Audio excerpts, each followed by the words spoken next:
Dear students, Assalamu alaikum. Welcome to the online class of Kaja Polytechnic Institute.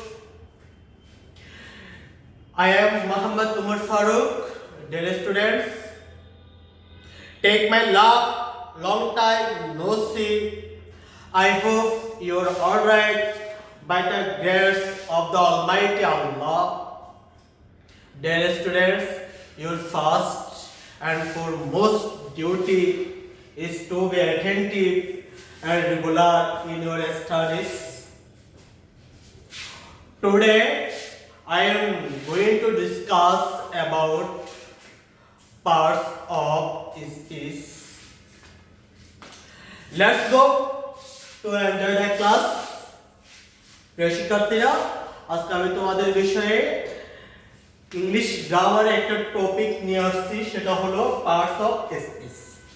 আমরা সবাই কম বেশি parts of স্পিচের সাথে পরিচিত। এখানে আমি তোমাদেরকে ভিন্নভাবে পার্টস অফ স্পিচটা বোঝাবো। প্রথমত আমি তোমাদের পার্টস অফ স্পিচকে শাব্দিকভাবে বিশ্লেষণ করে বুঝিয়ে দিব। তাহলে দেখো, পার্টস অফ স্পিচ।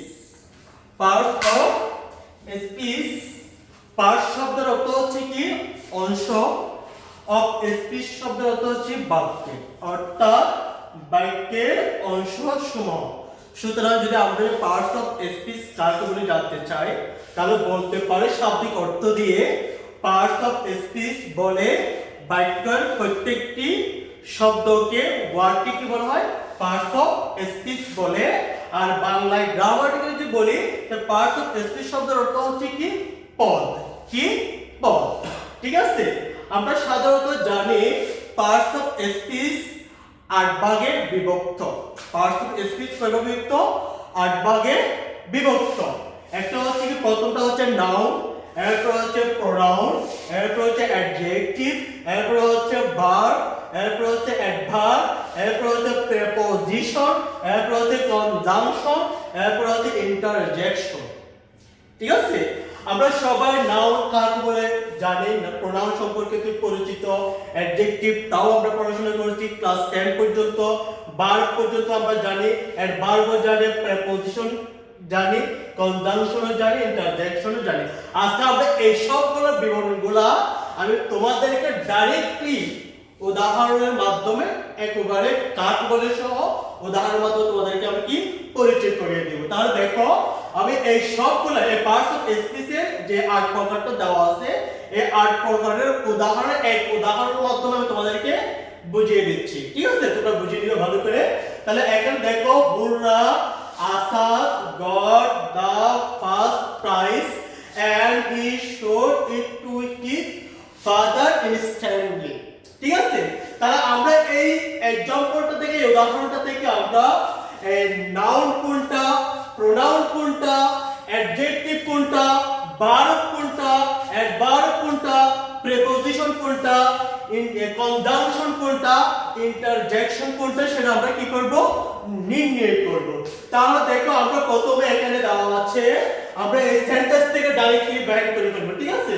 এখানে প্রথম সেন্টেন্স যে ওয়ার্ডটা দেওয়া আছে সেটা হচ্ছে কি হুররা। কি দেওয়া আছে? হুররা।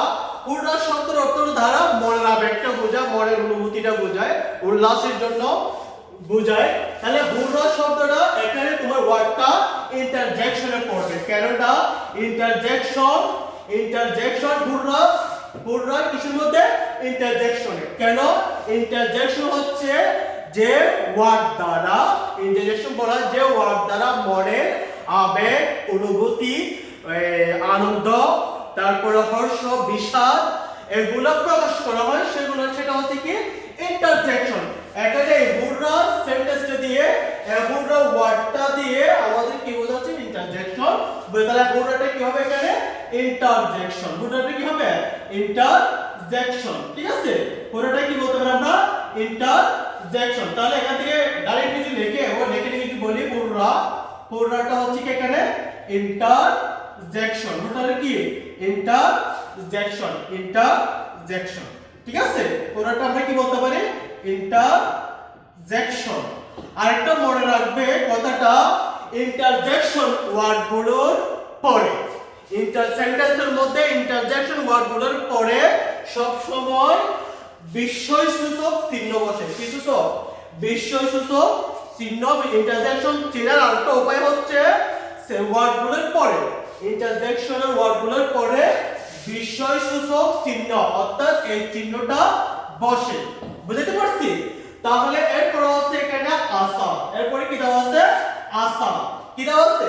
আশা। আশা একটা হচ্ছে নাউন। আমরা জানি যে কোন নাম হচ্ছে কি নাউন। তাহলে আশাটা পড়ে কোথায়? নাউনের মধ্যে। আশাটা কোথায় পড়ে? নাউনের মধ্যে। আশাকে আমরা বলতে পারি কি নাউন। আশা কি একটা হচ্ছে নাউন। আশা কি এখানে নাউন। কেন? আশা দ্বারা একদম ব্যক্তির নাম বোঝায়। দুনিয়ার সব ধরনের সকল নামই হচ্ছে কি নাউন। ক্লিয়ার? এরপর হচ্ছে কি গড। এরপরে কি দেওয়া আছে? গড। এটাকে বলা যায় ভার্ব। গড হচ্ছে কি এখানে ভার্ব। যেহেতু এটা কিসের কাজ করে? এটা দ্বারা কাজ বোঝায়। কি বোঝায়? কাজ বোঝায়। তাহলে ভার্ব গড কিসের কাজ করে? ভার্বের কাজ করে। ভার্ব গডটা কিসের মধ্যে পড়বে তাহলে? ভার্বে। কিসের? ভার্ব। ভার্ব শব্দের অর্থ হচ্ছে ক্রিয়া। ক্রিয়া শব্দের অর্থ হচ্ছে কাজ। অর্থাৎ সকল ধরনের কাজ হচ্ছে কি ভার্ব। সকল ধরনের কাজ হচ্ছে কি ভার্ব। ক্লিয়ার? এরপর আছে এখানে আমরা বলতে পারি ফার্স্ট। কি দেওয়া আছে? ফার্স্ট। ফার্স্টটা হচ্ছে তোমার অ্যাডজেক্টিভ। ফার্স্টে কি বলা যেতে পারে? অ্যাডজেক্টিভ। ফার্স্ট হচ্ছে ফার্স্ট। ফার্স্ট হচ্ছে অ্যাডজেক্টিভ। এখন অ্যাডজেক্টিভ কি? অ্যাডজেক্টিভ হচ্ছে যে ওয়ার্ড দ্বারা নাউন বা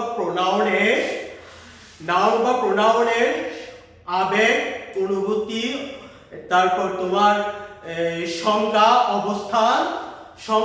অবস্থান এগুলো প্রকাশ করে, সেটা হচ্ছে কি তোমার অ্যাডজেক্টিভ। তাহলে এখানে ফার্স্ট এটা হচ্ছে কি একটা অবস্থান, একটা স্থান অর্থাৎ প্রথম। তাই এটাকে ফার্স্ট থেকে আবার এটা বলা যায়, এটা হচ্ছে কি অর্ডিনাল নিউমেরাল অ্যাডজেক্টিভ বলা যায়। এটাকে কি বলা যায়? Ordinal numeral adjective. ফার্স্টটা এটা হচ্ছে অ্যাডজেক্টিভের মধ্যে, কিন্তু কোন অ্যাডজেক্টিভ? অ্যাডজেক্টিভ কিছু ভাগ আছে, তার মধ্যে ফার্স্ট হচ্ছে কি ফার্স্টটাকে বলা যায় অর্ডিনাল নিউমেরাল অ্যাডজেক্টিভ। যেহেতু এটা দ্বারা কি প্রকাশ করে? এটার দ্বারা অত পুরস্কারের স্থানটা কততম? প্রথম পুরস্কার, তাই না? প্রাইজ পুরস্কার। তাহলে ফার্স্ট থেকে কি বলা যায়? অ্যাডজেক্টিভ। অর্থাৎ অ্যাডজেক্টিভ হচ্ছে অর্ডিনাল নিউমেরাল অ্যাডজেক্টিভ। কি? Ordinal numeral adjective. ঠিক আছে? এরপর আছে তোমার এন্ড। এরপর কি দেওয়া আছে এখানে? এন্ডটা হচ্ছে কনজাংশন। এটা হচ্ছে এখানে কিসের মধ্যে পড়ে? কনজাংশনের মধ্যে পড়ে। এটা কিসের মধ্যে পড়ে? কনজাংশন। ঠিক আছে? কনজাংশন। তাহলে কনজাংশনটা কি? আমরা জানি কনজাংশন হচ্ছে যে ওয়ার্ড এক বা একাধিক সেন্টেন্স বা এক বা একাধিক প্রেসকে কি করে? প্রেসের মধ্যে সম্পর্ক স্থাপন করে। তাহলে দেখো তাহলে এন্ড দ্বারা এক বা একাধিক। এরপর হচ্ছে এখানে হুররা, আসার, গড, দা, ফার্স্ট, প্রাইজ। এরপর এন্ড এর পরে sentence he should eat to his. এই দুইটা সেন্টেন্স, প্রথম সেন্টেন্স, এই দুইটা সেন্টেন্সটা এন্ড এর মাধ্যমে কি হলো? সংযোজন হলো, সম্পর্ক স্থাপন করলে কিসের মাধ্যমে? এন্ড এর মাধ্যমে। এই জন্য এটা হচ্ছে কি কনজাংশন। ঠিক আছে? এন্ড এখানে কি হলো তাহলে? কনজাংশন। কেন? এই দুইটা হুররা, আসাদ, গড, দা, ফার্স্ট, প্রাইজ এবং he should eat to his father Stanley. এই দুইটা বাক্যের মধ্যে প্রেসের মধ্যে কি করলো? সম্পর্ক স্থাপন করলে সেই জন্য অ্যান্সার কি হবে? এখানে ইন্টারজেকশন হবে। ঠিক আছে? এরপরে আমি তোমাদেরকে আরো লিখে দিচ্ছি। এরপরে তোমার হিটা হচ্ছে এখানে প্রোনাউন। হিটা কি? প্রোনাউন। এটা হচ্ছে প্রোনাউন। কারণ আমরা জানি প্রো শব্দের অর্থ হচ্ছে, আমাদেরকে প্রোনাউনটা বুঝতে গেলে প্রো শব্দের অর্থ হচ্ছে কি? পরিবর্তে। প্রো শব্দের অর্থ কি? পরিবর্তে। নাউন অর্থ হচ্ছে নামের, অর্থাৎ প্রোনাউন শব্দের অর্থ হচ্ছে কি সর্বনাম বলে আমরা সেটাকে, কিন্তু শাব্দিকভাবে যদি বলতে যাই প্রো শব্দের অর্থ হচ্ছে পরিবর্তে নাউন অর্থ নামের, অর্থাৎ নামের পরিবর্তে যে ওয়ার্ডটা ব্যবহার করা হয় সেটাকে কি বলা হয় প্রোনাউন বলা হয়। তাহলে এখানে আমরা আসাদের পরিবর্তে বারবার আসাদ না বলে কি ব্যবহার করলাম হিটা ব্যবহার করলাম। তাহলে আসাদের পরিবর্তে যে ওয়ার্ডটা ব্যবহার করেছে সেটা হচ্ছে কি আসাদ, সেটাকে বলা হয় প্রোনাউন। তাহলে হিটা এখানে কি হবে প্রোনাউন। ঠিক আছে, এরপর হচ্ছে শুড, প্রথমে বাংলা আলোচনা করছি, এরপর হচ্ছে টো। এখানে আমরা কোনটা ধরব টো। টোটা হচ্ছে এখানে আমাদের টোটা হচ্ছে প্রেপোজিশন। কি প্রেপোজিশন, ঠিক আছে, টোটা কি প্রেপোজিশন। তাহলে প্রেপোজিশনটা কি মনে রাখবে তোমাদের, এটাও শব্দ প্রে তো হচ্ছে পূর্বে, প্রে শব্দটা হচ্ছে কি পূর্বে, পজিশন শব্দটা হচ্ছে কি অবস্থান। তাহলে সম্পূর্ণ অর্থটা কি দাঁড়ায় প্রেপোজিশন হচ্ছে পূর্বে অবস্থান। তাহলে আমরা পূর্ব অবস্থানটি অর্থাৎ যে ওয়ার্ড নাউন বা প্রোনাউনের পূর্বে বসে, নাউন বা প্রোনাউনের পূর্বে বসে সেন্টেন্সের অন্তর্গত, সেন্টেন্সের অন্তর্গত অন্য কোনো ওয়ার্ডের সাথে, সেন্টেন্সের অন্তর্গত অন্য কোনো ওয়ার্ডের সাথে নাউন বা প্রোনাউনের কি করে দে সম্পর্ক স্থাপন করে দে, তাকে কি বলা হয় প্রেপোজিশন বলে। তাহলে দেখো টুটা হচ্ছে এখানে প্রেপোজিশন। টুটা কি প্রেপোজিশন। কেন? টুর পরে হিজ ফাদার ইনস্ট্যান্টলি এবং টুর আগে শুড ভার্বের মধ্যে কি করা হয়েছে সম্পর্ক স্থাপন করা হয়েছে, এই জন্য টুটা কি এখানে প্রেপোজিশন। ঠিক আছে, এরপর হচ্ছে ইনস্ট্যান্টলি, এরপরে কি ইনস্ট্যান্টলি। তাহলে আমরা ইনস্ট্যান্টলি কি বলতে পারি ইনস্ট্যান্টলি।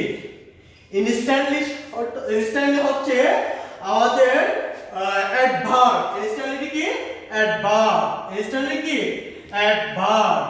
ঠিক আছে, অ্যাডভার্ব। তাহলে দেখো অ্যাডভার্ব কি, তাহলে আমাদেরকে অ্যাডভার্ব বুঝতে গেলে তাহলে অ্যাডভার্ব হচ্ছে যে ওয়ার্ড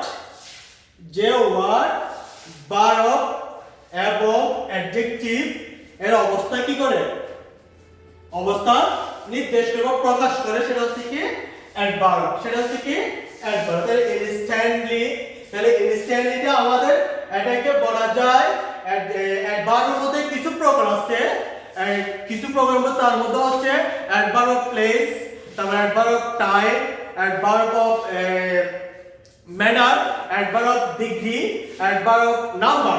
তার মধ্যে এটা হচ্ছে ইনস্ট্যান্টলিকে আমরা বলতে পারি অ্যাডভার্ব অফ টাইম।